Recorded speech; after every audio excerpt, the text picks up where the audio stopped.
So I just watched Coming of the Fuzors Part 2, and where is my video game that actually lets me, like, kart race as Rat Trap with Dinobot riding him? Why is that not a thing? Welcome to Part 2 of Coming of the Fuzors. The Maximals are completely screwed. They are down to but 3 against 6 Predacons. Rhinox is off chasing comets with his core consciousness. Primal's still dead. Spoiler alert. But don't worry, because everyone's geared up, and we have a Wild West theme going on. So surely it can't be all bad. Surely this is going to go our way. As we start the episode with furious amounts of blasts that blow the Maximals away temporarily. Yeah, this is an intense way to start an episode. Like, the blasts start off immediately. It's like kind of a shock to the system if this is like if you're not going in from part 1 like immediately to part 2. This is a bit of a jolt. But it's a fun jolt. It's different. It's kind of rare for a two-parter to, like, usually two-parters end on some big suspenseful moment, so to immediately jump into like high action is kind of an interesting little twist. Again, we have a lot going on in this episode. Remember, we're setting up the entirety of Season 2 with this two-parter, and this is the culmination of a 6-part storyline that we've been going through ever since, oh God, Before the Storm. Okay, forgive me. I've been going through so many episodes that it's all starting to blur and blank. So let's go through it in order. My little observations. Once again, Megatron knows the terminology before we have any way of establishing it or explaining it. He immediately calls Silverbolt out as a Fuzor. So apparently that's just a thing too. So apparently it's not unheard of that a stasis pod screws up in its scanning process and turns something into a hybrid creature.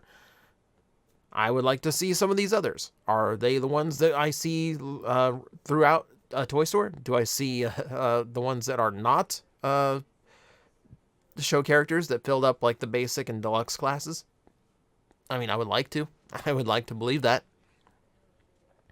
The fight itself goes on for a while. In general, the Predacons throughout the episode seem really overwhelming. Like they've got an infinite amount of ammo. They've always got the Maximals outnumbered, and they're always causing the Maximals to fall back closer to the base. The whole idea here is the Maximals are holding the line to make sure that Rhinox doesn't get killed when the Predacons attack the base, because if they disturb this little this cosmos chasing that he's doing, he will get knocked offline for good. So interesting idea is like to see the Maximals have to hold the line and try and keep the Predacons from approaching. It puts them in a really desperate situation.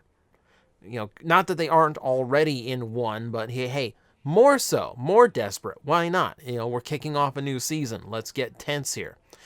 So amongst all this, Tarantulas is back to his machinations. He has mental control of Black Arachnia at this point. The mental link he formed at the end of Season 1 is still present, even though he's back in his transmetal body. This is something that's going to come to a head very soon. For now, he's using Black Arachnia to try and find the backup data tracks for the golden discs. He gets knocked offline long enough for her to actually download them herself and encrypt them, so he couldn't find out about it. This has ramifications for the rest of the series, and it's interesting to see what she downloaded these tracks for and what she will eventually use them for. But we'll get to all that in Season 3, come to think of it.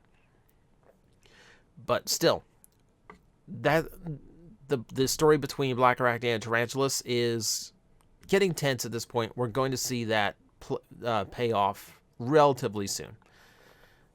I'm sorry. I'm looking through all my notes because like there's just there's a lot of things going on in this episode, but there's a lot of it is just little bit things that set up the rest of the series. There isn't like a big arcing story through all this outside of like, do not let the Predacons get close to the base. I don't like I said, the Predacons were overwhelming in this, right to the point of having infinite ammo. This is in comparison to the Maximals that seem to have next to none, and it runs out extremely quickly. At one point, Dinobot complains about his weapon being depleted while he's literally wearing extra ammo all around him. And apparently he brought the wrong size ammo or something. Good job. But the Predacons never run out. Even Rhinox, when Rhinox finally gets off the table and joins the fight, his guns usually have a ridiculous amount of shots. He must have forgotten to reload them before he left the ship, because these things ran out in like seconds, like way faster than they normally do. Strangely convenient. Again, we're building up tension. We're trying to make this seem as defeated as the Maximals ever have been. And frankly, yeah, if it wasn't for dramatic timing, that really would be the end of the Maximals here. It came that close storyline wise. Some of the more interesting parts of the episode, we get to see a brief moment where Waspinator is actually in command of somebody, which is dangerous to think about, but it's actually kind of amusing. Let's see, we get Silverbolt chasing Cheetor. Of course the dog is going to chase the cat. Even when both of them are flying, instinct is going to take over. Fun little moment. It does lead to Silverbolt getting shot down and captured by the Maximals, and immediately Silverbolt gets to see the difference between the two when he gets spared by Cheetor and Rat Trap at the last second, because it's not what Optimus would do, which he's right. Optimus would take a captive. What I don't think he would do is throw the newly minted Predacon into a CR chamber. That seemed a little bit convenient to me. Also, he got healed really quick in that chamber. It only took him it felt like it took him like a few minutes to heal up from getting blasted by ship cannons. Let's see, what other little moments did I like? See, Rhinox drops the all are one line, so we brought that into continuity quite well. We have Inferno and Megatron doing a head-on collision in the air. When they land, they have swapped heads. Do you recall me telling you that Inferno was originally supposed to be a new body for Megatron? This is the illusion that they went with to kind of reference that. Fun little thing if you know what it is, and just a funny sight gag if you don't. And I guess like the big thing here. One more thing I'm going to mention. Throughout this episode, not only do we have the Western motif continuing, which makes for fun tropes to play with throughout, but we also have this weird slowdown effect they're doing where they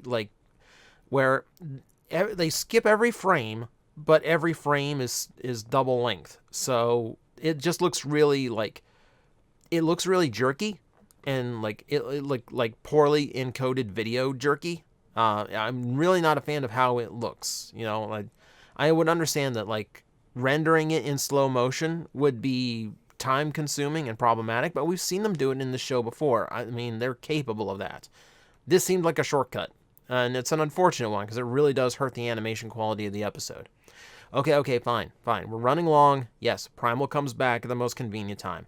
I will give them credit. After the 86 movie, it's really ballsy of them to go any episodes without Optimus Primal, or to even make the assumption that he is killed off. And they went without him for, Aftermath coming. Yeah, 2.5, 2 and 2.75 episodes, 2 and 2/3 episodes. Let's go 2 and 2/3 of the episodes. Really kind of gutsy to kill off your main hero for that long and run the show without him. He does make the big heroic stand where he wipes out pretty much all the Predacons solo, but then again, element of surprise and a last minute help from Silverbolt changing sides. But yeah, again, he is just like the other Transmetal debuts. He gets to show off all of his new tricks as fast as possible. Credit to the animators for using his robot kibble to create like his stationary turret mode, which I actually really, really like. I think that's a super clever use of his various parts. And I believe that brings us to the end of the episode. I think that's just about everything. We've established our status quo. The new teams are set. We get back to even sides across Maximals and Predacons. So we will be with Tigatron, Air Razor being absent for the rest of the series. But yeah, we've got a lot set up here. And like I said, like this is the culmination of a 6-part storyline. But from here on out, story arcs are just going to keep interweaving with each other. Episodes are going to become more and more connected. From here on, Beast Wars is one long story, not an episodic romp that we got for the majority of Season 1. The 2-parter itself gets an enjoyable score. Everything in here sets up everything for the rest of the series nicely. This is going to do a lot for Season 2, but even has ramifications that go into Season 3. And overall, I really like the rebalance of the series. We've got enough new to be interesting, but we've got enough of the old and familiar that it still feels like Beast Wars, and we haven't like changed too much. And yeah, it's just a really cool series of episodes when you look at them all together. So thank you for another long one. As I said, there is a lot to go over in this 2-parter. And join me tomorrow. The ramifications of this 6-part storyline are already going to be felt in the next episode. Join me then. Guys, I am facing the most powerful enemy any YouTuber can face, the algorithm, and I need your help to defeat him. Hit the like button, hit the subscribe button, hit the notification bell, and leave a comment. Every time you do, we attack that algorithm and we drive it back until it can no longer defeat this channel. Thank you very much.